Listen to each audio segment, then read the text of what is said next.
Hello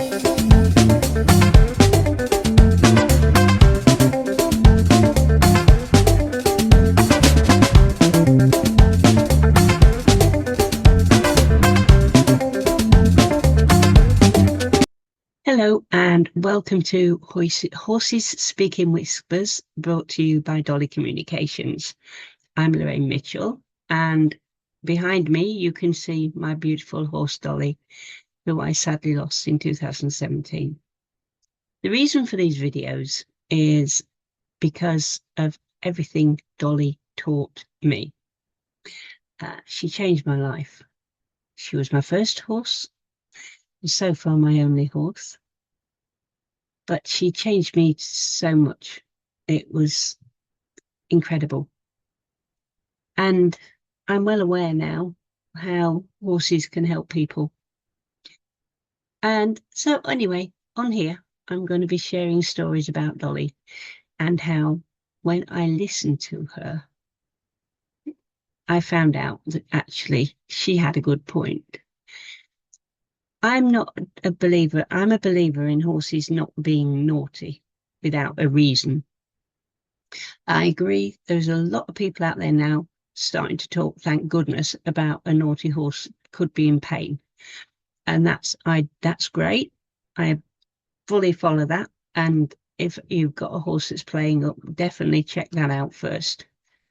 But if you're having a problem with your horse, after you've checked everything, after you know there's no pain issues, there's no tack issues, then the thing we have to think about is it us?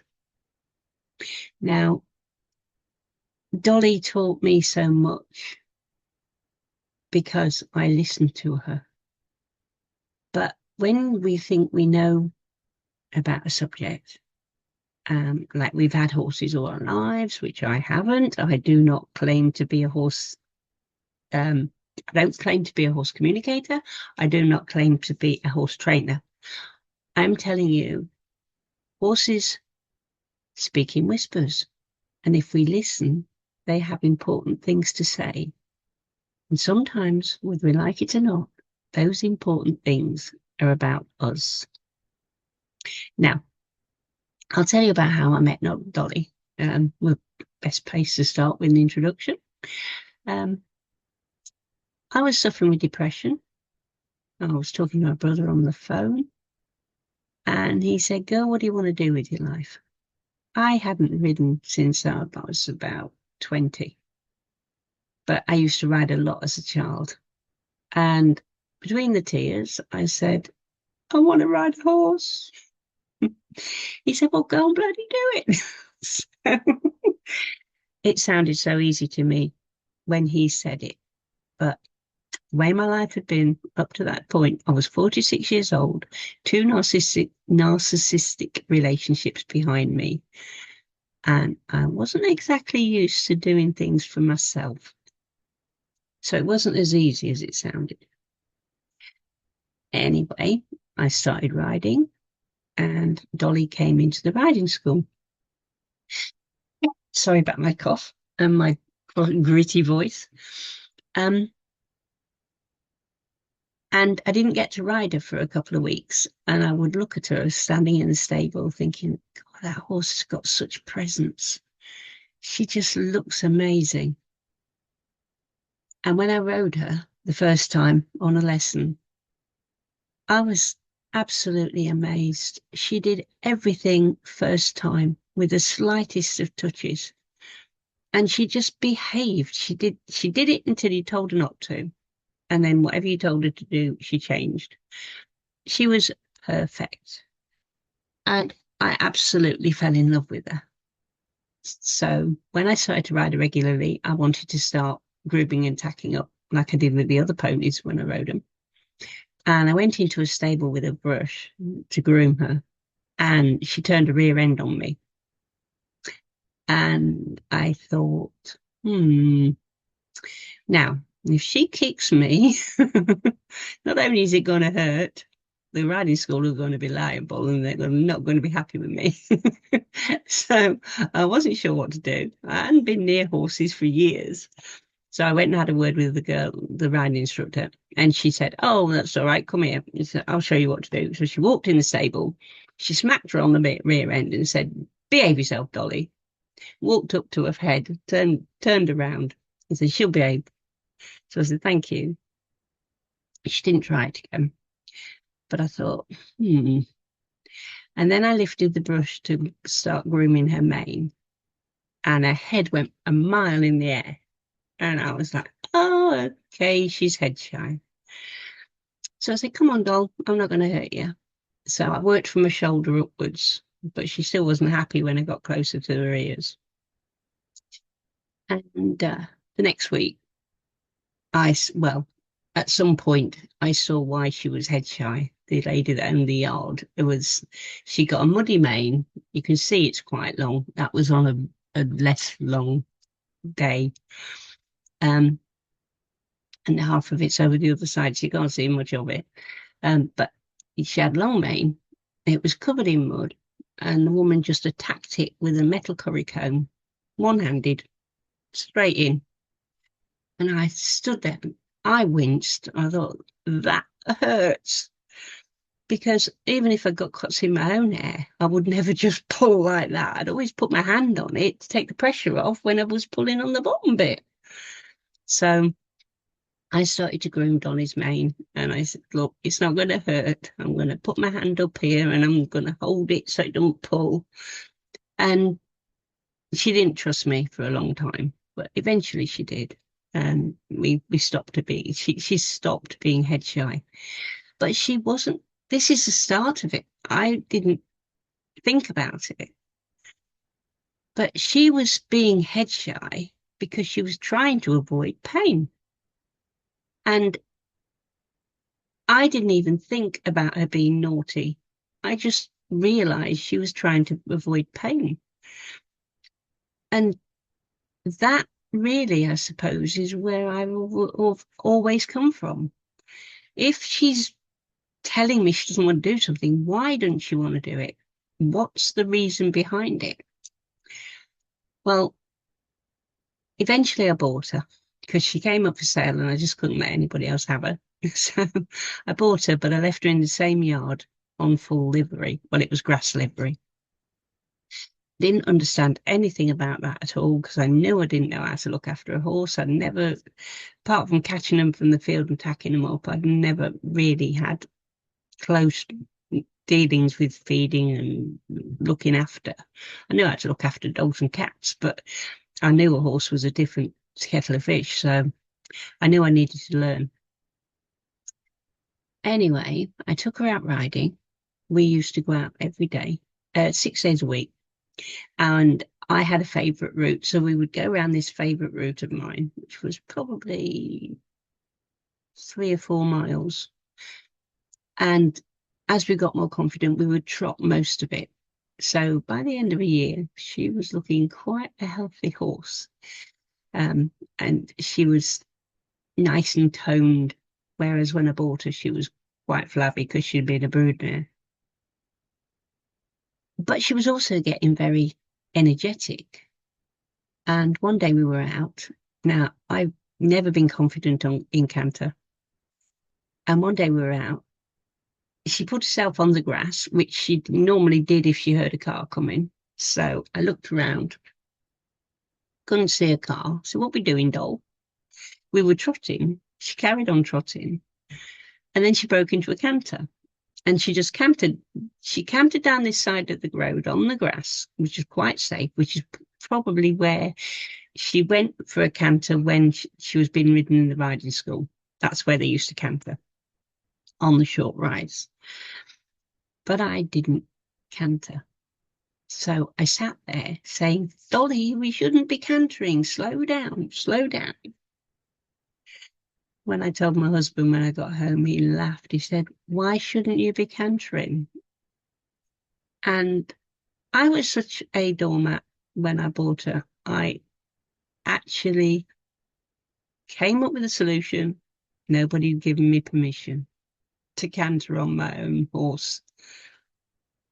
That was what I was like. I was useless. No confidence, nothing. I was a complete and utter doormat. But Dolly soon changed that. That day, we didn't canter again, and everything was fine. And then I started getting worried about things. I got financial worries and things. I couldn't go back to work because I'd been bullied at work and I was suffering from flashbacks and I couldn't face going into another job. And I was suffering. So we were suffering. I knew that if I didn't get a job soon, the money would go down and I wouldn't be able to afford Dolly. So I'd got to get a job. And that was in a bit of a mess. And I was carrying the tension around with me. And on a Sunday, we used to go out with the other girls and we would go longer. It would be a longer distance when we all went out for a ride on a Sunday because I wouldn't know where I was going. So I was learning the routes. And this particular Sunday, I was sat on Dolly and I was saying, Dolly, stop pulling. And the woman riding next to me said, she's not pulling, she's trying to nod her head. And I was so tense with all the concerns I've got about life and all the worries that I was letting affect me, that I was riding her like a concrete block. The poor horse couldn't even breathe as she was moving, as she was like, every time she tried to nod her head, I wasn't flowing with her like I should have done. I was just sitting there like a concrete block, and she was coming up against the bit every time she just took a stride by herself. But so I acknowledged that. But going out with her, we started to get, I was carrying this fear. But it was stress, but Dolly felt it as fear. So when Dolly was with me, she didn't feel confident because I was nervous. So she was always looking for what was making me nervous. As you would in a herd, when you buy a horse and you have it for a long time, it doesn't matter how good your connection is, you do connect. Horses in a herd feel each other's vagus nerves. And when one goes into fight and flight, they all pick it up, and that's when they run. I was walking around partially in fight and flight nearly all the time. And when I went to Dolly in fight and flight mode, she was constantly thinking, what should I be ready to run away from? And I was literally scaring her.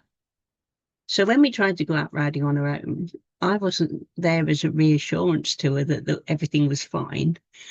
And as she got on her toes and got more jumpy, I was getting more jumpy. So I was tensing up more. So it got to the point where Dolly would decide it was time to go home. And she would do a 180 degrees flip. And as I did as a kid, I fell out the side door and picking myself up off the road. Dolly stood and looked at me the first time I fell off, and she wasn't sure what to make of me. I had got my crop in my hand, and I put my hands on the floor to get up because I was very out of condition. And as she saw the crop come forward, she looked, and she decided it was safer to go home. And I won't talk about what might have happened to her in the past because I have no idea. So I got my phone and I rang the people at the yard and I said, Dolly's on her way home. I've fallen off, but I'm okay. Can you make her safe? I'll be back in a little while. And by make her safe, I don't mean just put her in a stable and take a saddle off, or, just make her safe. One of the girls came out to fetch me, which I was very grateful for because it was a bit of a walk back. And when we got back to the yard, I said, oh, right, I'll go and see about getting back on Dolly. And she said, oh, I'm not sure where she is.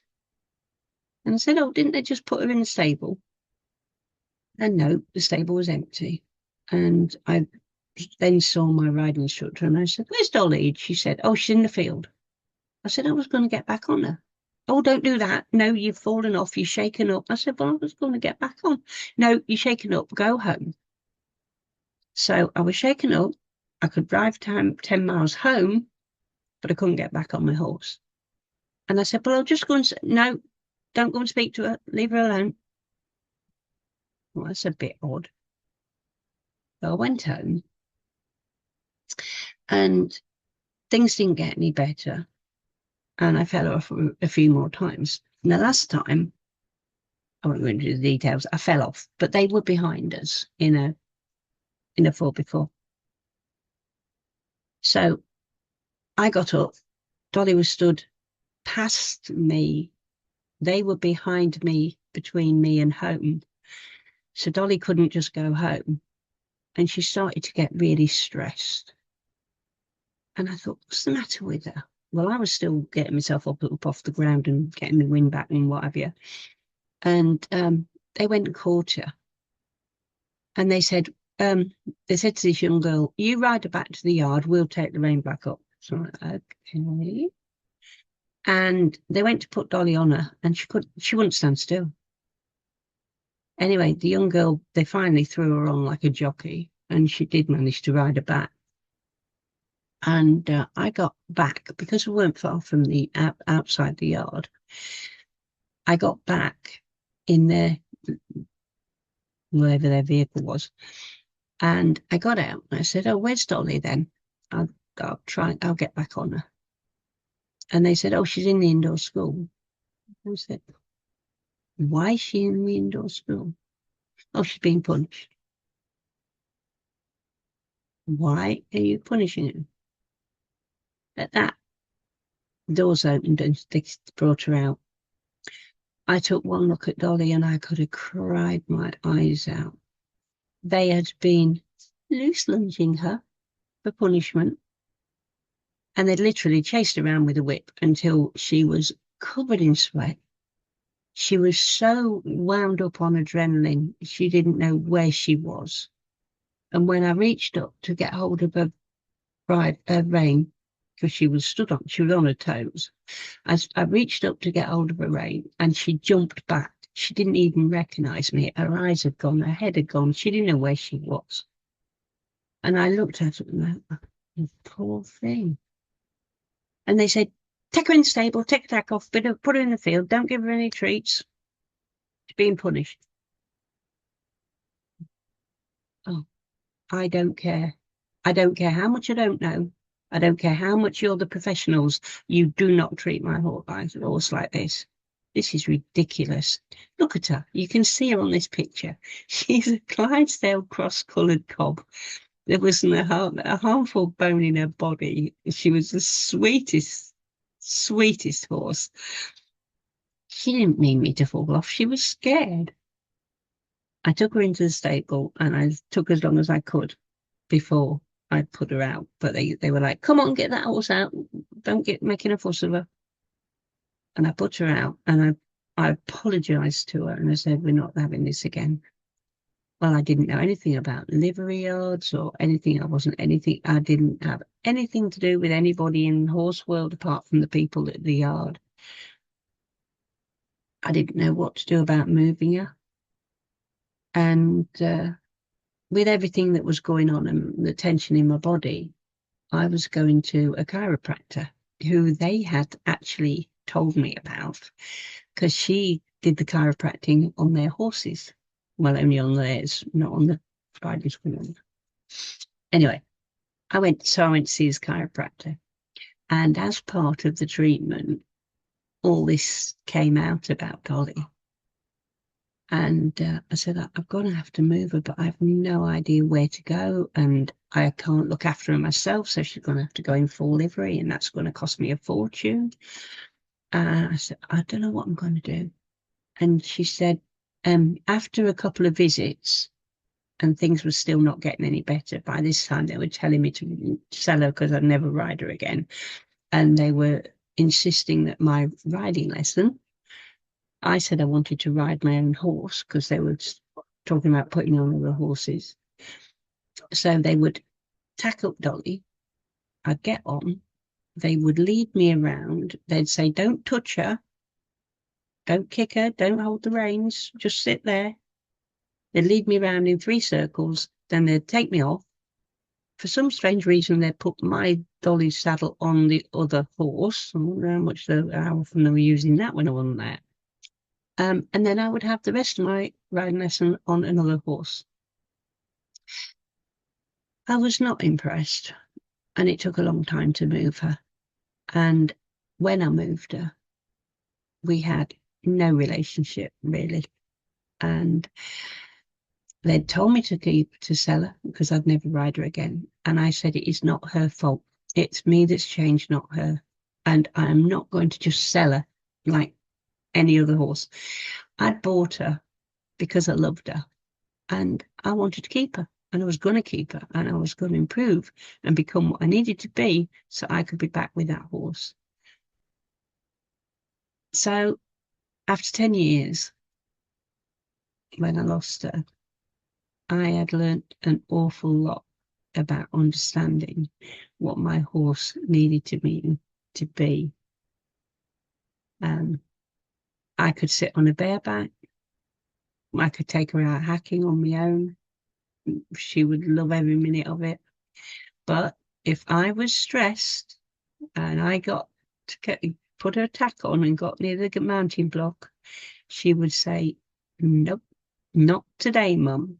And she would walk forward of the mounting block and backwards of the mounting block, but she would never be where I needed her to be so that I could get on, because I've got my left leg's had a couple of operations on it, so it's not very good. I can't just twist and jump like most people. And right until I stopped riding her because she was getting too old to carry me. Right up to then, if she said, don't ride me, I knew I shouldn't get on her. But there will be future stories about that as well. This is Dolly Communications. This is Horses Speaking Whispers, and I hope you'll listen to more stories about Dolly that are more fun and less stressful than this first one. I shall see you next time. Thank you for listening.